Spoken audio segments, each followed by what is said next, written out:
नमस्कार, आप देख रहे हैं सिटी पोस्ट लाइव और मैं हूं आपके साथ प्रभाकर पांडे। आपको बता दें, उप मुख्यमंत्री विजय सिन्हा ने तेजस्वी यादव के मुख्यमंत्री बनने के ख्वाब को लेकर कड़ा बयान दिया है। तेजस्वी यादव द्वारा खुद को मुख्यमंत्री का चेहरा घोषित किए जाने पर विजय सिन्हा ने कहा, चंद्रगुप्त बनने का ख्वाब पालने वाले जो सोने के चम्मच लेकर जन्मे हैं और जो अपने माता पिता के नाम पर राजनीति करते हैं, वह अब चंद्रगुप्त नहीं बनेगा।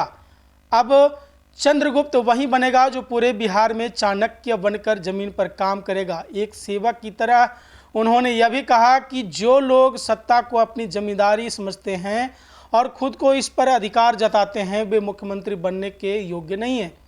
विजय सिन्हा ने यह स्पष्ट किया कि बिहार की जनता का जनादेश ही चंद्रगुप्त तय करेगा और चाणक्य वही होगा जो जनहित के लिए काम करेगा। विजय सिन्हा ने बंगाल में वक्फ मामले पर हुई हिंसा पर भी बयान दिया। उन्होंने कहा, बंगाल के मुख्यमंत्री खुलेआम हिंसा का समर्थन कर रही है। वहां पर बांग्लादेशी मानसिकता के लोग अराजकता फैला रहे हैं और ऐसे लोगों पर कार्रवाई की जानी चाहिए। हम इस पर उचित समय पर जवाब देंगे। विजय सिन्हा ने तेजस्वी यादव पर भी हमलावर होते हुए कहा कि वह लोगों को बरगला रहे हैं, बहला रहे हैं और फुसला रहे हैं। उन्होंने तेजस्वी यादव पर आरोप लगाते हुए कहा कि वह जमीनों पर कब्जा करने का तरीका सिखा रहे हैं। उन्होंने यह भी कहा कि तेजस्वी यादव बहुत बड़े जिम्मेदार व्यक्ति हैं और अगर कोई कानून बनता है तो उनकी भी जिम्मेदारी तय की जाएगी। मनोहर राणा के आतंकवादी गतिविधियों में शामिल होने और उन्हें विदेश से लाने के मामले पर विजय सिन्हा ने कहा कि यह बड़ी बात है। आज कुछ लोग बैठे हैं जो अपराधी और भ्रष्टाचारी हैं। प्रधानमंत्री के नेतृत्व में भ्रष्टाचार और अपराध से मुक्ति की लड़ाई शुरू हो चुकी है। विजय सिन्हा ने इस बयानों से साफ कर दिया है कि बिहार की राजनीति में सियासी पारा लगातार चढ़ता जाएगा। वे तेजस्वी यादव बंगाल की हिंसा और मनोहर राणा के मामले में खुद को विपक्षी सरकार की आलोचना करने में पीछे नहीं रह रहे हैं और पूरे मामले पर क्या कुछ कहते नजर आ रहे हैं विजय सिन्हा। देखिए ये वीडियो। नहीं कर रही है, इस पे कुछ कह नहीं रही है सर, कैसे देखते हैं? बिहार में हर सोने के चम्मच लेकर जन्म लेने वाले चंद्रगुप्त बनने का ख्वाब पाल लिए और सोने के चम्मच लेकर जन्म लेने वाले जो अपने माता पिता के नाम पर राजनीति करते हैं, वह अब चंद्रगुप्त नहीं बनेगा।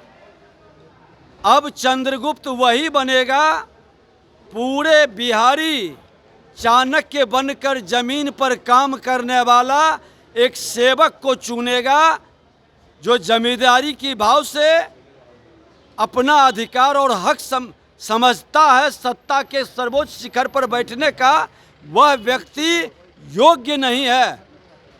कितना भी रूप बदल ले, कितनी भी घड़ियाली आंसू बहा ले, लेकिन अब पूरे बिहार की जनता चाणक्य बनकर चंद्रगुप्त चुनेगा और जो जनता का जनादेश आएगा उससे चंद्रगुप्त तय होगा। वक्त बिल्कुल लेकर के बंगाल में जो है हिंसा हुई है सर, गाड़ियों को जला दिया गया है मुर्शिदाबाद में। बंगाल में जिस मानसिकता का पोषण किया जा रहा है उसका प्रकटीकरण है।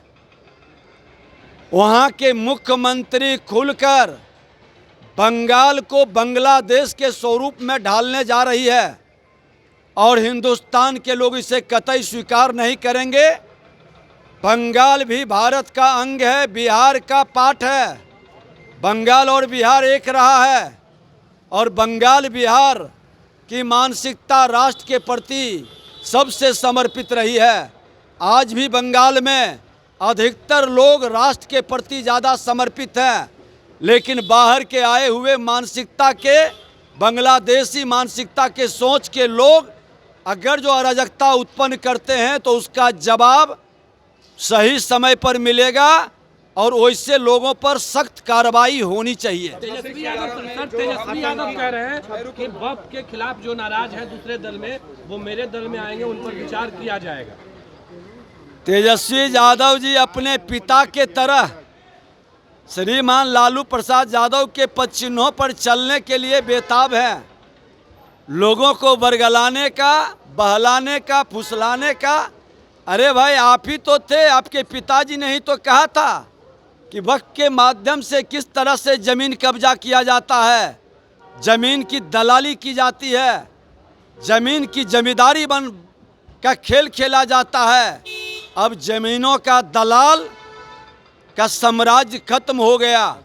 देश के अंदर देश के प्रधानमंत्री नरेंद्र मोदी जी और बिहार के मुख्यमंत्री नीतीश कुमार जी और जिन लोगों ने लोकसभा में समर्थन किया राष्ट्र के हित में, ये जमींदारी माफिया से विदेश को मुक्ति दिलाए हैं, इसलिए उनकी मंशा सफल नहीं होगी।